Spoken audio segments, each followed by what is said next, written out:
Hello everyone, Dr. Alex Vasquez here, and right now we are going to talk about the role of vitamin D deficiency in pain, and especially chronic pain. So this is going to be a very brief video to overview the role of vitamin D deficiency, again, in chronic pain. If you are new to the topic of vitamin D, please see the compilation of my publications available from my website, inflammationmastery.com/D, and that will provide you a video of about 10 minutes or so, I believe, and then a compilation or collection of all of my publications related to vitamin D starting back in 2004.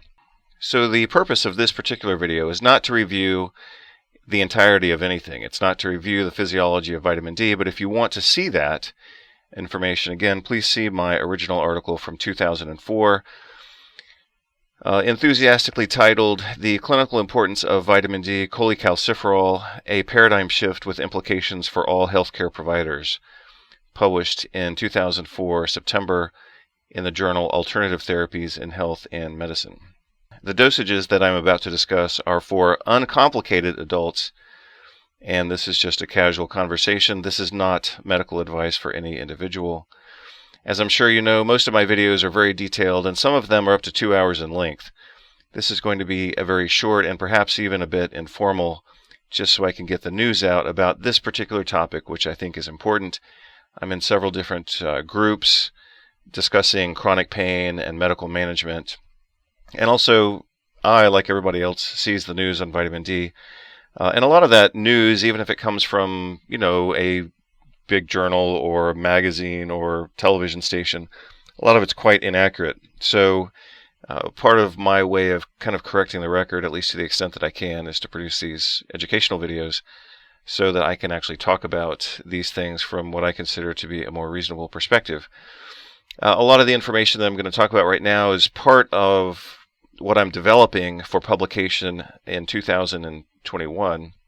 This is going to be Chapter 6 of what is now chapters 1 through 5 of Inflammation Mastery. So I'm going to add a new chapter on integrative pain management, and specifically I'm going to focus on neurogenic pain, neuroinflammation, neurogenic inflammation, and highly specifically complex regional pain syndrome, which was previously called reflex sympathetic dystrophy, which is actually the better name. So I'll talk about that, of course, in the book and maybe in some other videos as well, but that's not a major point. But that will be the topic of the book, complex regional pain syndrome, or also called Sudak atrophy, also called reflex sympathetic dystrophy. So before we dive into this material, let's start with a quiz, like any good teacher probably would. Tell me what you know about vitamin D as it relates to pain. Discuss the mechanisms involved. Name some of the diseases where we see this play out. Give some examples, and detail the clinical implementation of how you would use this in the treatment of any chronic pain disorder. So what I'm about to review with you very briefly, I just put this together over the weekend. I guarantee you that most doctors don't know this, and I guarantee you that most doctors who call themselves pain management specialists also don't know what I'm about to tell you. So pain management has been dominated by two categorical models, which I'm introducing to you here as nociceptive and neuropathic. Those are the two models of pain that we see most commonly discussed. And I'm going to not simply describe and demonstrate those, but also deconstruct them in just a moment. The pathophysiology and pharmacology of pain management has been dominated by two incomplete models, which have done little to serve patients, but have functioned greatly to serve the pharmaceutical industry's profitability. So you'll see that many of the most common pain diseases, pain disorders, pain syndromes actually don't fit in either of these. If we look at nociceptive pain, for example, migraine really doesn't fit there. Fibromyalgia doesn't fit there. Chronic low back pain, a lot of it doesn't fit here, unless it's strictly mechanical. Cluster headache doesn't fit here. Complex regional pain syndrome definitely doesn't fit here. So then when we look at neuropathic pain, the other of the two categories, again, migraine doesn't really fit here either, maybe a little bit better in this category. Fibromyalgia, definitely not. Chronic low back pain, again, doesn't fit there. Cluster headache does not fit there either. And complex regional pain syndrome, I'll give you half of 1 point maybe here. Complex regional pain syndrome really doesn't fit here. Complex regional pain syndrome, in my opinion, isn't really so much neuropathic as it is neurogenic. And that distinction is actually important when it comes to treating this condition effectively, which is the reason that I'm writing a whole chapter on this. So the chapter that I'm going to publish next year in 2021, hopefully by January or February, is going to detail and deconstruct complex regional pain syndrome. I may also include an updated version of what was previously Chapter 3, which was kind of nutritional and dietary and botanical treatments for various types of pain. So let's just call that integrative pain management in general. I may include that chapter in the book as well, kind of as an update. I reviewed it recently and saw that I needed to make some updates. Or I may just kind of include that within the mix of Chapter 6, but we'll see how it all plays out. Anyway, back to this. Again, the medical profession, and I'm saying that generally, but that's what I've seen in the medical textbooks and a lot of the videos that I've seen on chronic pain. They talk about nociceptive pain, they talk about neuropathic pain, and then they try to cram everything into either of those categories or both. So let's use some NSAIDs for nociceptive pain, let's use some GABA modulators for neuropathic pain, and then if that doesn't work, we add opioids, and if that doesn't work, then we do interventional procedures, nerve blocks, various types of nerve procedures, etc., etc. So that's a disaster in my opinion, and I'm happy for the people who get relief, and certainly I've benefited from pain drugs when I've needed them, especially after accidents and post-surgery and things like that. And I'm not anti-drug. I actually love the skilled use of the appropriate drug. However, what I don't like is the unskilled use of inappropriate drugs. And if a patient, as we're about to discuss right now, if a patient has vitamin D deficiency, they don't need drugs, they need vitamin D. Now, let's say that again, or at least I'll say it again, but with a slightly different nuance, and that is, what if a patient actually has vitamin D deficiency as a contributor to their pain? So, for all of those doctors out there who love to have their little pet diagnoses, fine, you can have your diagnosis. Just add this diagnosis to your favorite diagnosis. So if you think your patient has chronic low back pain, fine. Treat them as you want, but then add this consideration of vitamin D. So let's say your patient has mechanical low back pain or muscle spasms or degeneration or whatever you want to call it.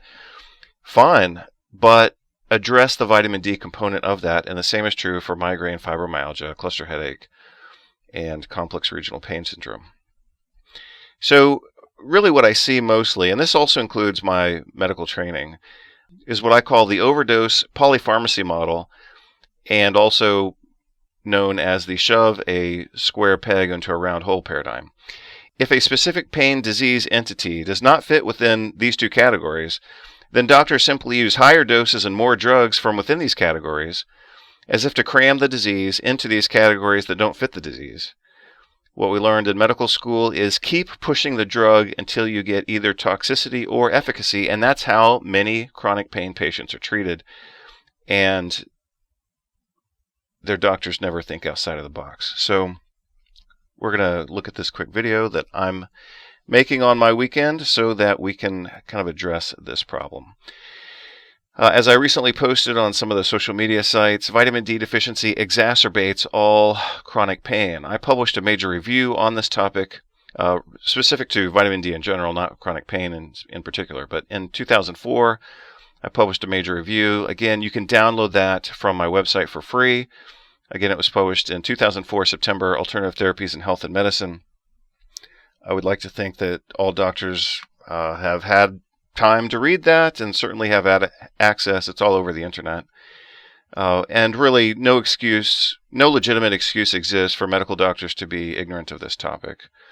The consequences for the patients are that when the vitamin D component of their problem isn't treated, they're going to have ongoing complications, they're going to need more drugs, and that's, of course, more risky. So vitamin D is very safe, but all of the pain drugs, everyone that I can think of, if I just kind of speak casually about it, I think all of them carry the risk of death. So, the clinical treatment of pain is serious. We're talking about drugs that affect the nervous system. I'm pretty sure that all of them carry a side effect that includes death, and obviously that includes the opioids because they're notoriously lethal. So this has consequences for patients as well as for doctors and the entire healthcare system. And we have direct, this isn't theoretical. We have established causality here. Vitamin D deficiency exacerbates pain within the central nervous system, also within muscular tissue, also in the bone. And we know some of the mechanisms, including everything from hyperinnervation all the way to gut dysbiosis and failure of immune tolerance. So back in 2004, I published this article, The Clinical Importance of Vitamin D, a Paradigm Shift with Implications for All Healthcare Providers. This was in 2004. I went to medical school in 2006, just so you understand the kind of time frames there. What I said here is that until proven otherwise, the balance of research clearly indicates that oral supplementation in the range of 1,000 international units for infants, 2,000 for children, and 4,000 international units per day for adults is safe and reasonable to meet physiologic requirements, to promote optimal health, and to reduce the risk of several serious diseases, including viral infections and including chronic pain. Safety and effectiveness of supplementation are assured by periodic monitoring of serum 25-hydroxyvitamin D and serum calcium. So we measure in the blood 25-hydroxyvitamin D. That's pretty much the laboratory test for vitamin D status. And we can also look at serum calcium as well as a whole other battery of tests. But those are the minimal tests involved in kind of assessing vitamin D status, either deficiency or excess.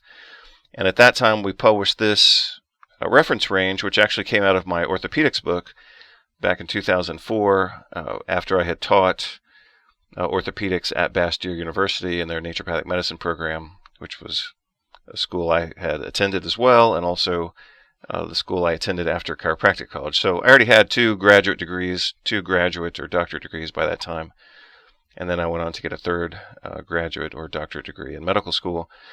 So at this time, in 2004, we proposed the optimal range to be 40 to 65 nanograms per milliliter, otherwise known as 100 to 160 nanomoles per liter.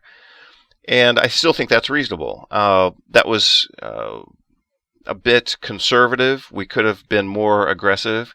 And in fact, I remember I said that we should have been more aggressive. I think we should have put the bottom of the range at least at 45, not 40, or maybe even 50. But one of the co-authors of the other two, he said, well, if we're too aggressive at this stage of the game, they'll say that we're too radical and they'll just dismiss the article.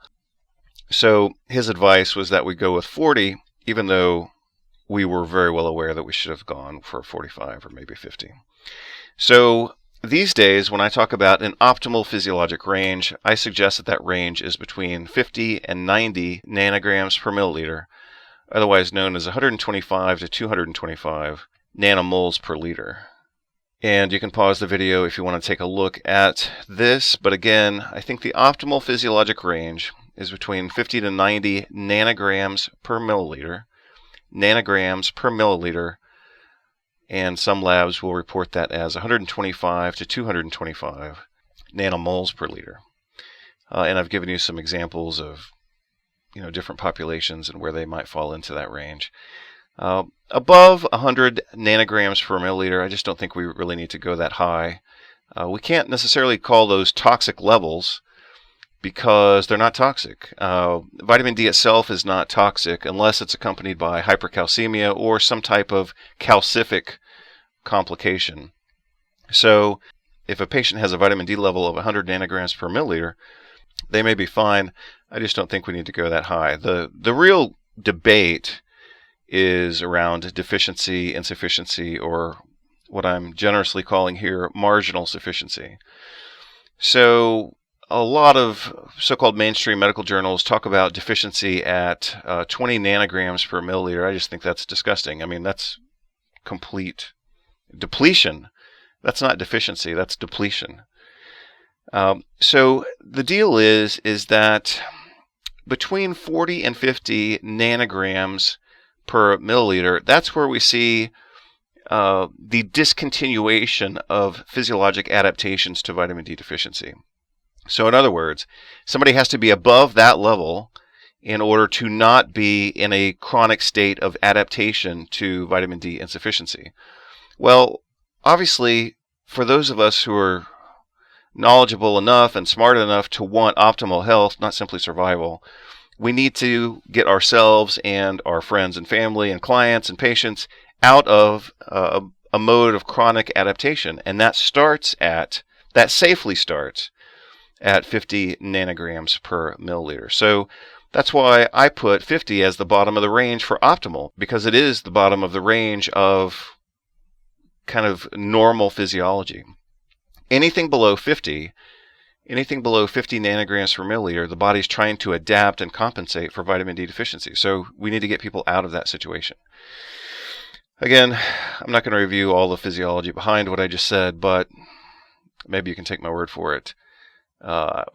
Optimal physiologic range starts at 50 nanograms per milliliter, or 125 nanomoles per liter. So how does vitamin D contribute to this thing that's sometimes called the pain matrix? Well, if people are vitamin D insufficient for their entire lives, we could say that their bones aren't going to be optimally strong. Therefore, when they get older, or if they suffer some impact, they're more likely to have a fracture. Whereas if they had been vitamin D sufficient, maybe they wouldn't have that fracture. So let's just say osteoporotic fractures. Impaired healing of all, including non-osteoporotic fractures. Accelerated osteoarthritis, we could probably say that as well. Obviously, as you can tell from my voice, I'm not really enthusiastic about 1, 2, and 3 on the list. Where I start to get more interested in vitamin D as a cause of chronic pain is when we start to talk about subclinical osteomalacia. This especially relates to back pain and limb pain. So let me explain this to you very briefly. And what I'm going to tell you right now, I learned this from a publication back around 2003, 2004 by Michael Hollick in Mayo Clinic Proceedings when he was talking about vitamin D, what a pain it is. And in that short letter, he discussed that when people are vitamin D deficient, they're unable to properly mineralize the bone that's under their sensory innervated periosteum. When that bone isn't properly mineralized, it becomes edematous and pushes on the periosteum, which is highly innervated, as all of us know who have broken bones. It's highly innervated and very sensitive to pain. So basically, these people's bones, we could say, are a little bit swollen and pushing on the outer covering of the bone called the periosteum. And that's what causes this chronic low back pain and chronic limb pain in patients who are vitamin D deficient. So this is what I just explained to you is a mechanism through which mild vitamin D deficiency causes chronic pain, and it's because it causes the bone directly under the surface of the bone, underneath the periosteum, causes that bone to become swollen, and that pushes on the outer covering of the bone called the periosteum, and that's what causes low back pain and limb pain for many patients. And the evidence on that's really clear. You can find many studies correlating mild vitamin D deficiency with chronic pain. And how are those patients treated? Those patients are treated in the medical model, which ignores everything I'm talking about and shoves them into these categories of nociceptive and neuropathic. Well, if patients have vitamin D deficiency, as I've discussed in 2004 all the way up to right now, if people have vitamin D deficiency, they need vitamin D, they don't need analgesic drugs. So how does vitamin D deficiency cause chronic pain? It causes bone pain. And people need vitamin D, they don't need analgesic drugs, they don't need antineuropathic drugs, and they don't need opioids, and they don't need spinal stimulators. They need vitamin D. So, excuse me, now we've gone through 4 potential causes of, or I should say mechanisms through which vitamin D can contribute to pain. Like I said, I wasn't really excited about the first 3, But the bone pain of subclinical osteomalacia is very important and is very well documented internationally as a cause of chronic pain. And it responds to vitamin D supplementation. Hyperinnervation of muscle. So I'm going to read that again. Hyperinnervation of muscle. So when people are vitamin D deficient, that actually changes the growth patterns of their pain-sensing nerves, and their pain-sensing nerves start to branch out and kind of proliferate into the muscle, searching for pain signals. Again, when people are vitamin D deficient, this has been shown in animals, when they make animals vitamin D deficient, within 2 weeks, the pain-sensing nerves start to sprout, searching for more pain signals in the muscle. So we call that hyperinnervation. How would that look clinically? Well, what patient group has chronic muscle pain? We used to call it fibrositis, now we call it fibromyalgia. And again, it's just chronic widespread pain. Vitamin D deficiency also contributes to inflammation within the cells of the brain, including the neurons and the microglia and the astrocytes. We call that neuroinflammation.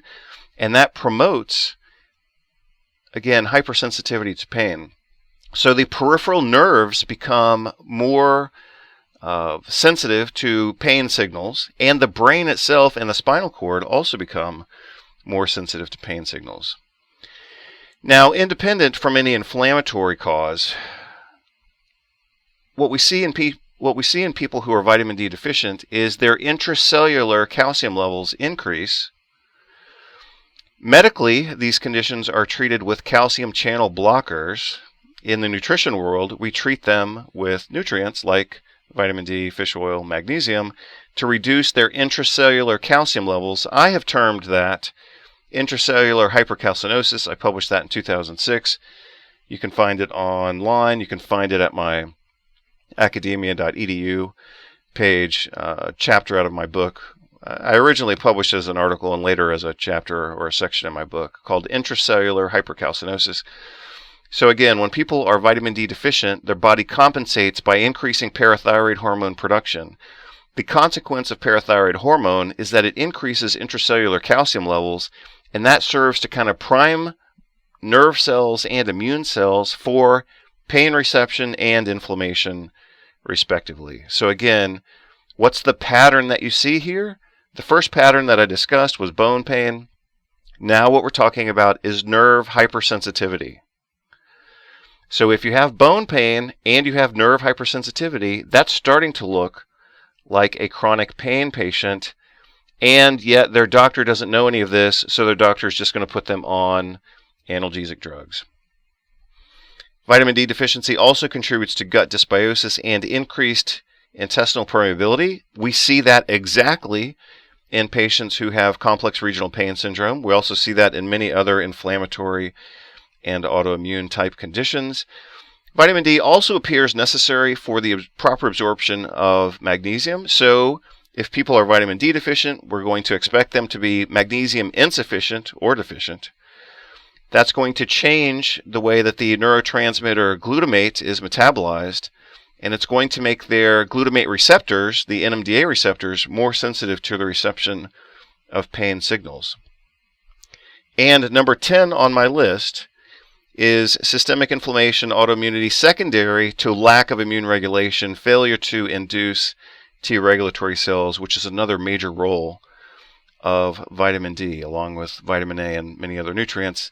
That's one of the more important aspects of my protocol that I discuss in Inflammation Mastery. So look at what we have here. Just from vitamin D deficiency, we have bone pain, we have nerve hypersensitivity, and now we have these systemic disturbances. This is starting to look a lot like this chronic complex pain patient, and doctors don't know what to do with this. Medical doctors don't know what to do with these patients, so what do? Put them on drugs, put them on more drugs, raise the doses of those drugs, and then the patients become addicted. Obviously, some of those drugs are lethal, and then when patients fail to respond, what happens? Oh, well, now we have to do nerve blocks, now we have to do spinal stimulator, etc. what I'm telling you is some of these patients only need vitamin D, but a lot of these patients need various different treatments, including vitamin D, but their doctors don't have any idea, and they don't give them the vitamin D that they need. So, looking at vitamin D levels is a simple blood test. We look for 25 hydroxy vitamin D levels, and I think it should be at least 50. We can go back and look at my scale. Given that this will be looked at by an international audience, we have to look at international units. The level should be at least 50 nanograms per milliliter, or in some labs that will be 125 nanomoles per liter, and that's the minimum. On the higher end of the range, we just have to be careful and look out for any hypercalcemic related condition, but the minimum range, especially for a chronic pain patient, the minimum level should be 50 nanograms per milliliter or 125 nanomoles per liter. So I think I've said that now. I think it's clear. Again, I encourage you to go to my website, inflammationmastery.com/D, lowercase d, and that will give you access to a video as well as a PDF of all of my articles that talk about vitamin D. So I've published about 100 articles and obviously lots of book chapters, and you can download the ones that are specific to vitamin D from my website, including some of the correspondence and some of the publications from 2019, which I think are quite interesting, especially in the context of treating viral infections with nutrients. So again, this is just a really quick, brief video to talk about vitamin D as related to chronic pain. Take a look at my website to download the articles that I've already compiled, inflammationmastery.com/D, a small case, lowercase d. You can look at my article from 2004. It's included in that packet. Everything I've talked about here is for adults, uncomplicated adults, and certainly this is not medical advice for any individual person. And so this is, like I said, a bit casual, but I wanted to get this information out there. You'll see a lot more detail, of course, in Inflammation Mastery. Chapter 6 should be published in a few months in the early part of 2021. Again, I'm going to detail neurogenic pain, neuroinflammation, neurogenic inflammation, complex regional pain syndrome, better called reflex sympathetic dystrophy. So again, thank you very much for your attention. This has been Dr. Vasquez, more affectionately known as Dr. V, and I look forward to bringing you more information soon. Thank you again.